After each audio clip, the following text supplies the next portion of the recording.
This is Our Faculty, the VCU School of Medicine podcast series from the Office of Faculty Affairs. I'm your host, Katherine Henderson, and I'm here to introduce you to interesting people at VCU, their projects, and their perspectives.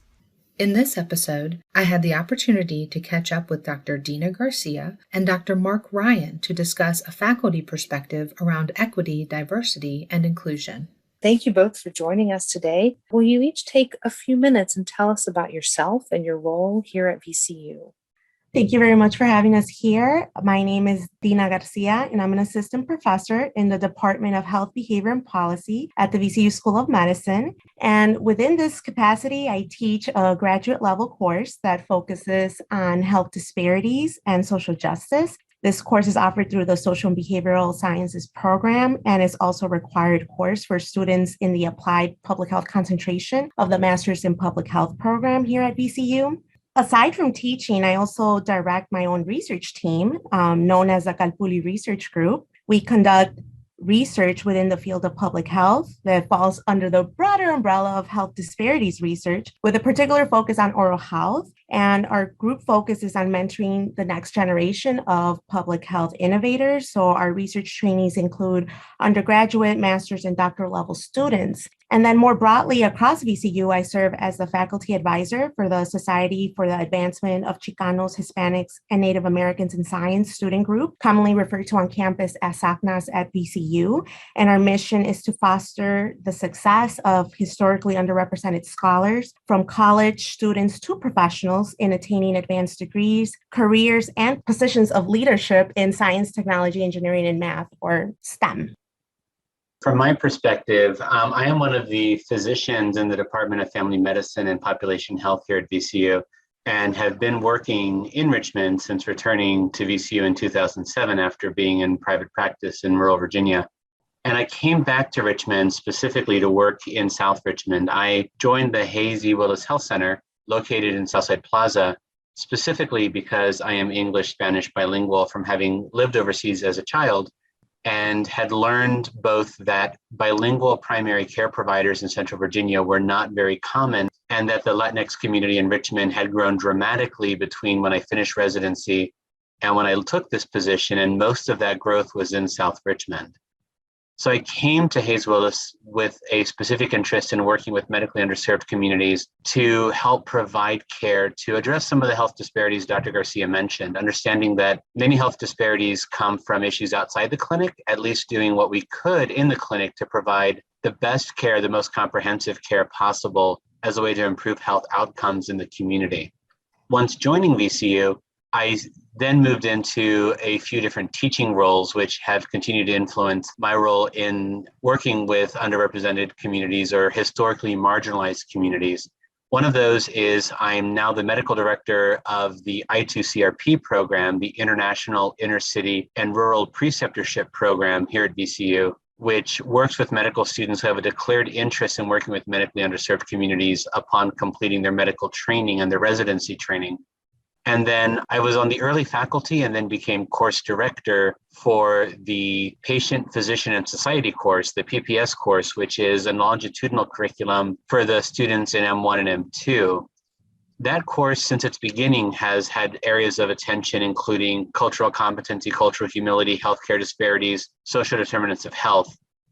But over the time that I've been course director with the faculty team we currently have in PPS, we have focused much more explicitly on issues of race and racism and how that affects healthcare outcomes, looking at historical trauma and how that affects communities today and their ability, willingness, and success in accessing care that is culturally appropriate and which meets their needs.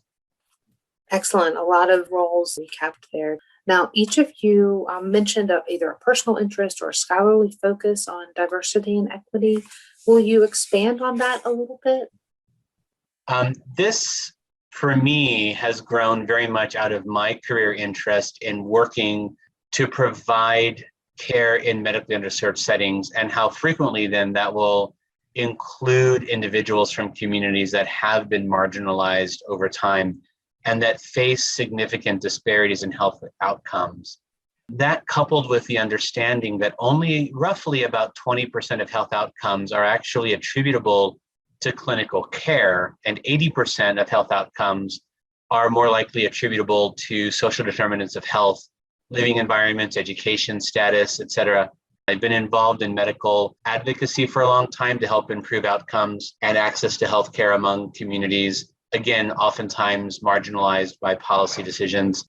Then my own clinic practice, as I mentioned, so many of the patients I work with and take care of and care for and care about are folks that have been facing significant uphill challenges to reach resources in healthcare and in the community, that I think it's led to me becoming more aware of these factors. I was already maybe sensitized to it, but it's become ever more central to my work in clinic. And then that spilled over into these changes with the curriculum, both for ITCRP and PPS, that have really leaned into the discussions of these topics to help sensitize medical students currently in training to take into account these factors when they're taking care of their patients, but also think about how these issues resonate with them and their career choices and how they can work these considerations into their future practice. To the extent that I can, I've tried to support projects that look at exploring the experience of patients, especially in communities of color and underrepresented individuals, but also supporting expansion of clinical care to support individuals who might have otherwise historically not been as easily accepted into clinic care. So at Hayes Willis, we've expanded our transgender health programs to provide care for trans individuals and folks who are members of sexual minorities. And also we have sought to expand our substance use and opioid use disorder care, again, looking at trying to provide the best care and the most access possible. So my interest in equity stems from my personal lived experience. I was born in Guadalajara, Jalisco, Mexico, and at the age of 2, emigrated with my family to Milwaukee, Wisconsin. And many of you may be familiar with Milwaukee because the Milwaukee Bucks recently won the NBA championship for the first time in 50 years. But what many may or may not know is that Milwaukee is one of the most highly segregated cities in the nation, which did not happen by accident and is a result of redlining that comes from the development by the New Deal, which happened in the 1930s, in which the Federal Housing Administration refused to insure mortgages of areas they zoned as red, which they deemed as risky. And these red areas were almost always disproportionately communities of color. So this policy made it nearly impossible for families of color to buy homes, which had a long-term impact on the ability of families to build wealth and also concentrating poverty within neighborhoods. And all of this can have long-term effects on health, particularly initiating biological responses such as stress, leading to a higher risk for a variety of health conditions. So for me, as a Chicana scientist, as a Chicana scholar, it's important that my research contributes to strengthening communities, specifically communities like Milwaukee, where I grew up. And part of strengthening communities, for me at least, entails conducting research that elucidates the mechanisms by which social and structural factors like redlining policies and also present-day immigration policies, for example, how these social and structural factors inequitably distribute power and create inequities in health. And part of this effort also requires that research, in fact, leads to action, and that mobilization efforts are not solely led by academics, but that communities most affected are at the forefront of these efforts. So this also includes intentionally mentoring and training Black, Brown, and Indigenous students in leading research efforts. During the dual pandemics of COVID-19 and the systemic racism issues that boiled to the surface, what challenges did you, each of you, observe in the academic sphere? The dual pandemics rattled the collective consciousness of our society. For many, this was the first time that issues of equity came to the forefront, shoving their way from behind the shadows, right? Those shadows that were probably created by broader social political context that's spurred by racist discourse, including anti-immigrant rhetoric. And this has disproportionately affected Black, Brown, and Indigenous communities for centuries. I mean, we're talking about police brutality, the inequitable distribution of resources, underfunded educational systems, poverty, deportation to prison pipeline. The list is long. And as academics, we have the privilege of asking questions to seek answers and ultimately solutions. However, this reckoning process for institutions of higher education, for the academy, for the ivory tower, also resulted sometimes in performative actions that fail to meaningfully use this time and momentum to actually shift the paradigm to create a more just world, right? So this isn't about just acknowledging the lack of action or, chucking a solution to a diversity, equity, and inclusion statement that lives on a website, but really what actions are resulting from these conversations, what changes in policies are we seeing, and not just more broadly within the communities that we serve, but I'm speaking of policies of how our institutions of higher education are operating. So I think that's one of the challenges that we have is that, yes, we are now, many for the first time are acknowledging the systems that have operated for centuries. But now it's really, how is it that we move towards action? And I would agree in the healthcare side, 100% similar reaction where the dual pandemics of COVID-19 and the national awareness around the fact of systemic racism did not necessarily create new problems as much as it highlighted, unearthed, and made worse existing problems. Lack of access to care, lack of access to resources, lack of access to things like paid time off or safe housing or any of these considerations existed before COVID-19, but COVID-19 impacted in such a way that those existing barriers, challenges, inequities were laid bare for anyone who was looking to be able to see.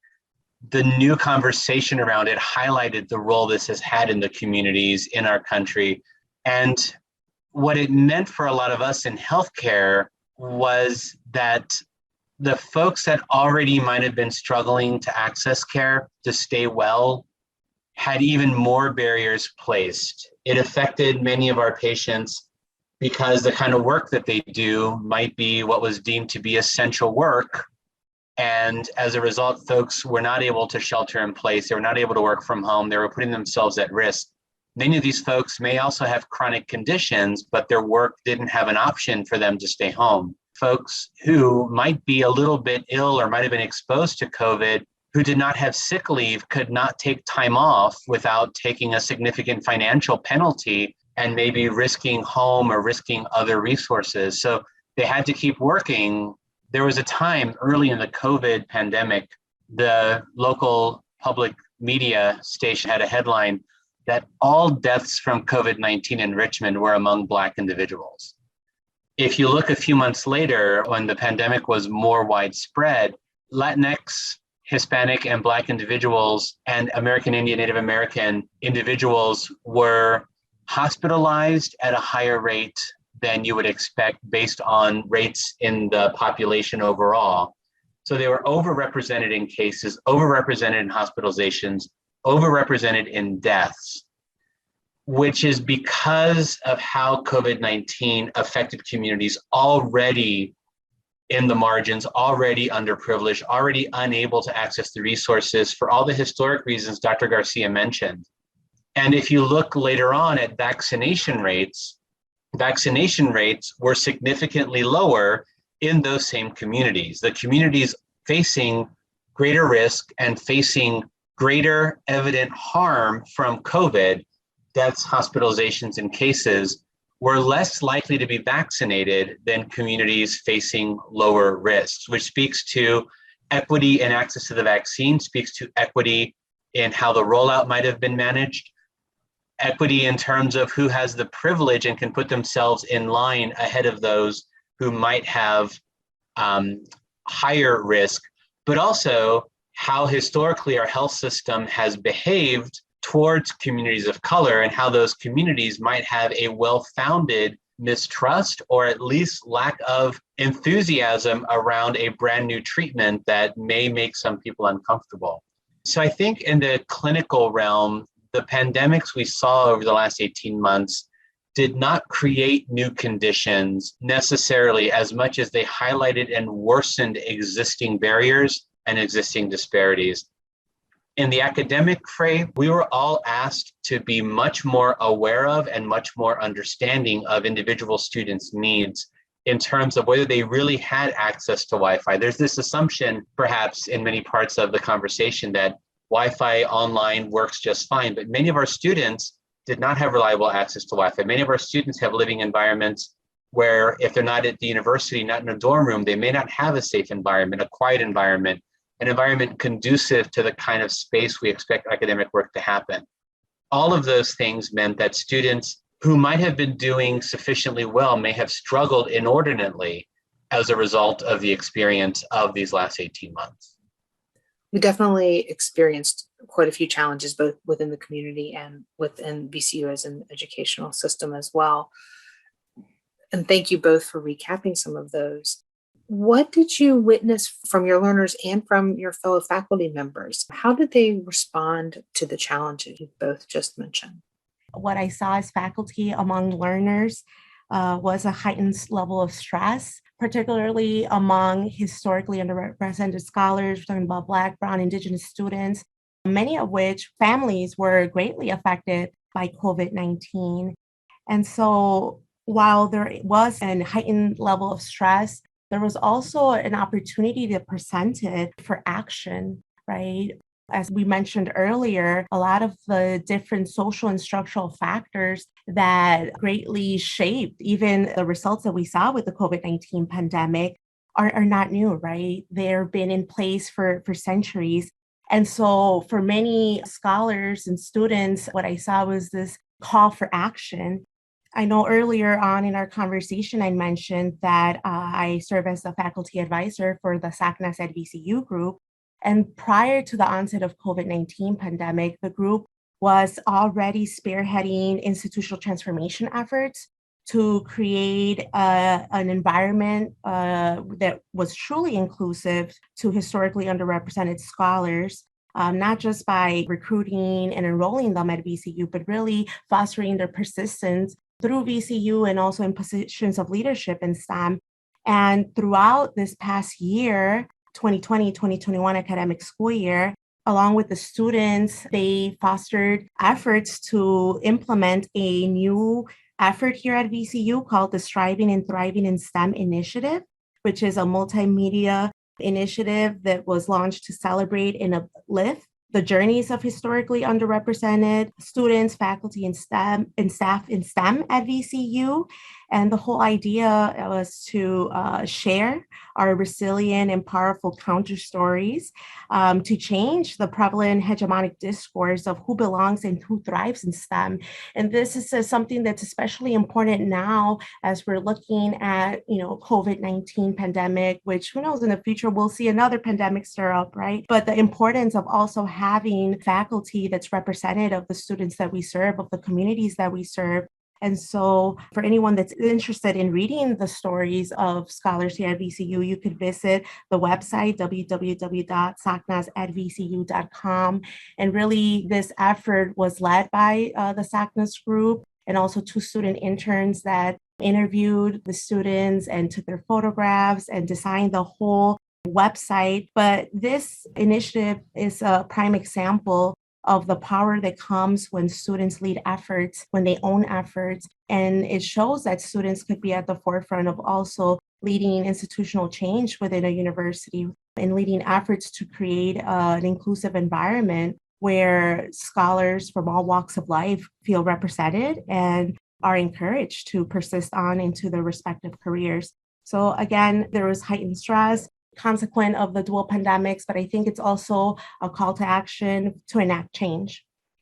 If I may, I'd like to add, in the medical school, we had medical students take the lead on raising the issues. That revision of the curriculum for diversity, equity, and inclusion issues, I think came in large part because of students calling on the medical school to do a better job with this. There was a series of what are called crucial conversations that the incoming medical students attended as part of their orientation last year, which specifically brought up issues of systemic racism, redlining, and other factors so that students would be grounded in this. a group of students went even further than the educational realm to look at clinical practice and started to call for awareness to be raised and to focus on changing some of the medical practice, which is based on racist or unfounded scientific claims. Some of the ways we measure kidney function or pulmonary function are based on science, supposed science, which is questionable at best and potentially just straight racist in its final conclusions. So calling on the health system to take out some of those factors in our healthcare decisions and to treat people differently and not assume that race is an underlying cause of poor health outcomes, but rather the racism the system is. So students have, I agree 100%, taken a leadership role in how the education in the medical school and potentially the clinical practice at VCU might adjust in light of these issues. I hope that as a result of all of this, we've learned maybe 2 or 3 things: that we need to be more understanding, more humane towards ourselves and towards each other, that we need to give each other space and time and grace to be able to handle work at a different pace if that's what's needed in any given instance. I think we need, as students and faculty, to understand that the other person in this relationship is fighting their own challenges and potentially experiencing their own difficulties, and to reach out and to learn about those, as opposed to assuming that something that is or is not being done is because of lack of interest or awareness or focus or what have you. I think we've learned a lot about what needs to be different in our society and what needs to be different in our medical practices and what needs to be different in our educational practices. Unfortunately, I don't think it's learning universally shared. I think that there are many who will potentially hear some of the ideas from this podcast and have different perspectives and disagreements with the positions Dr. Garcia and I might be sharing. But I hope that we can come to a shared understanding going forward of the work that has to be done to make our communities, our clinical practice, our health outcomes, and our educational arenas more equitable, more just, and to provide genuine opportunities to everyone who needs them, and to make those opportunities available based on individual need, not in a universally equal manner across the board. Our comments recenter the diversity and inclusion piece. What would you each say is the most important point for faculty to keep in mind when seeking to be more inclusive?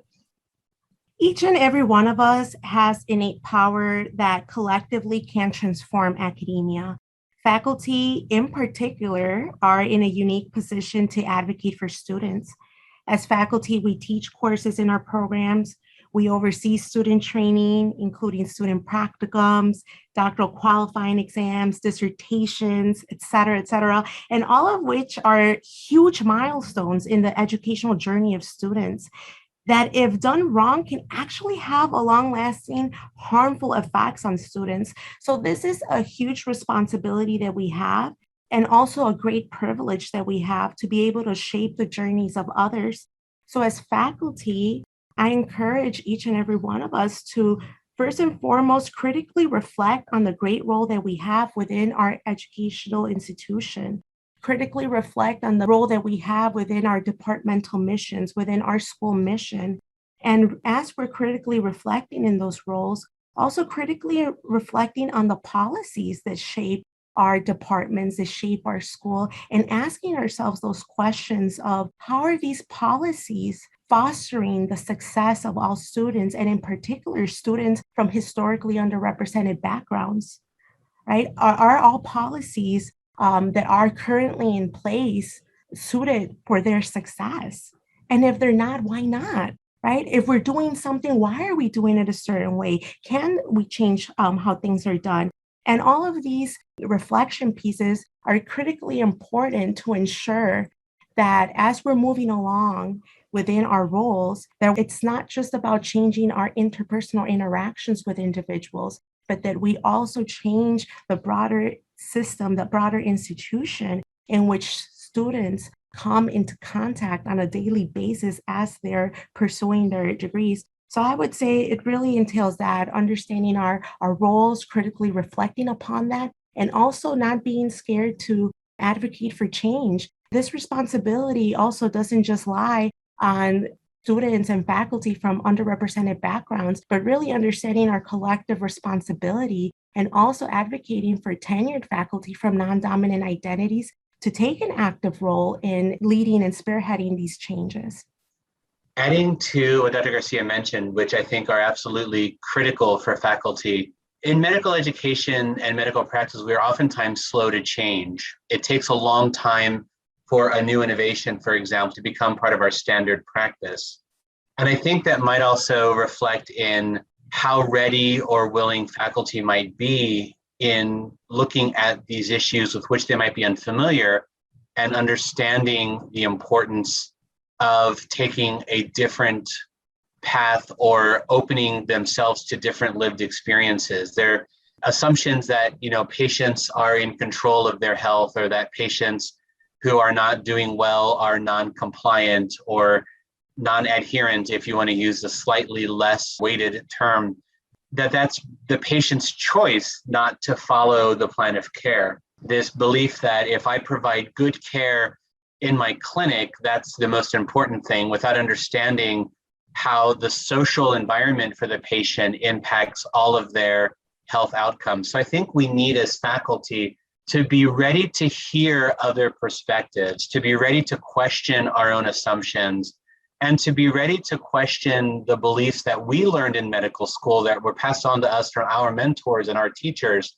and rethink how certain we are of what those learnings actually represent and how accurate they are. Think about all of our patients not as somebody with diabetes or hypertension, but to learn more about their social needs, to encourage students to ask these questions of each other and to share experiences when they're comfortable doing so, but to be open to each other's experiences, and then to ask patients about what it is that they need from us, to ask them how the built systems, the built culture, the structures of power help or hinder them in accessing any resources or in reaching their healthcare needs. I think we need to open ourselves, especially those like myself who have lived in a space of privilege, to understand that we live in that space, and to hear our colleagues and students and patients who've lived a different experience. To the extent that our privilege gives us an opportunity to be heard, we need to use that opportunity to center other people's experiences, to bring other people forward, and to give them the opportunity to speak when we perhaps shouldn't be. Or if our privilege gets us in a door that might not have been available to someone else, to recognize that and use that opportunity to bring others' voices forward. I think we need to realize that none of us know everyone else's story. None of us know others' truths, and we need to be ready to hear them, even when they're uncomfortable. And we need to be willing to engage honestly and genuinely in those conversations, and to learn from what we've heard and incorporate that into our future relationships, teaching encounters, and patient care. I appreciate that each of you touched on the idea of reflection and learning as we each as individuals move forward in developing within this area. Thank you both so very much for taking the time out today to chat with me and share your perspectives. Thank you, Catherine, for the opportunity. Thank you, Dr. Garcia, for the conversation. I'm looking forward to this being a starting point of discussions and not an ending point. Many thanks for having us today in this podcast, and may we all engage in this work with an open and honest heart to really transform the educational landscape moving forward. Whether you're on the go or just need a quick break, we hope that these insights into the faculty at VCU School of Medicine will empower and inspire you to teach, lead, discover, advance, and serve with excellence. For more information on the resources mentioned in this episode, please check out the links provided in the episode description. See you soon.